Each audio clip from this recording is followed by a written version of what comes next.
Social media is becoming more and more important in filmmaking, so this week I'm sharing the benefits of sites like Facebook and Twitter, and I'll also give you some tips at the end.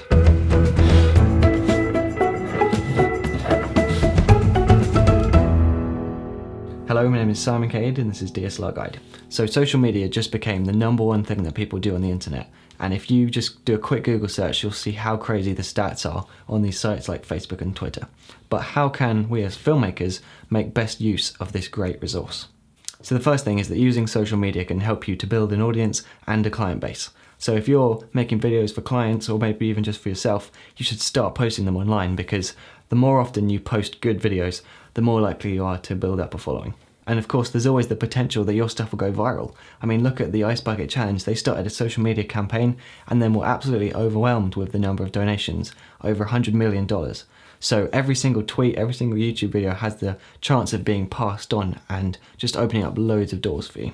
But more practically, uploading your work to YouTube is a great way to show potential clients your stuff, and it's really easy for them to then pass that on to other people. And you can also privately upload your work in progress to keep your clients happy and keep them up to date.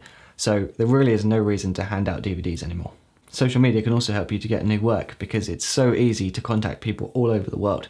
So why not get on Twitter and offer to work for free on a film set? It works just like real life networking, except you don't have to get invited to the top directors' fancy dinner parties.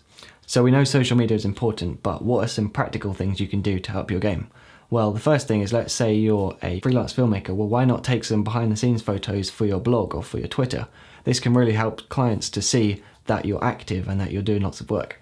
You could also start a YouTube channel or blog sharing your knowledge. Now, this one is a massive time commitment, but if you can find an audience through education, then that could give you loads of opportunities.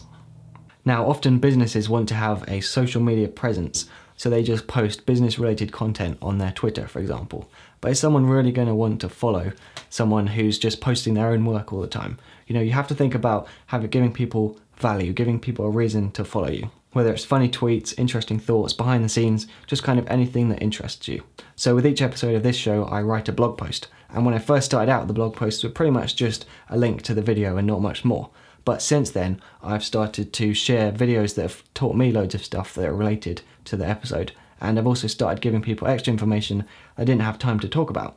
So by adding value to the blog posts, I've now started to see there to be a build-up of traffic on the website, where before there was pretty much none. So the trick is that you have to put the effort in first, and then you'll see the results.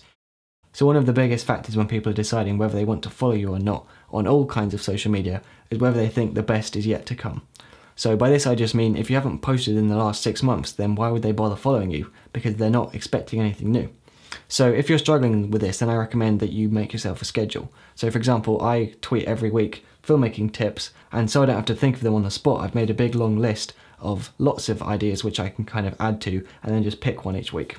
And finally, don't forget about real life networking. The majority of my clients have come from being on a shoot and just talking to someone and finding out that they want a video too.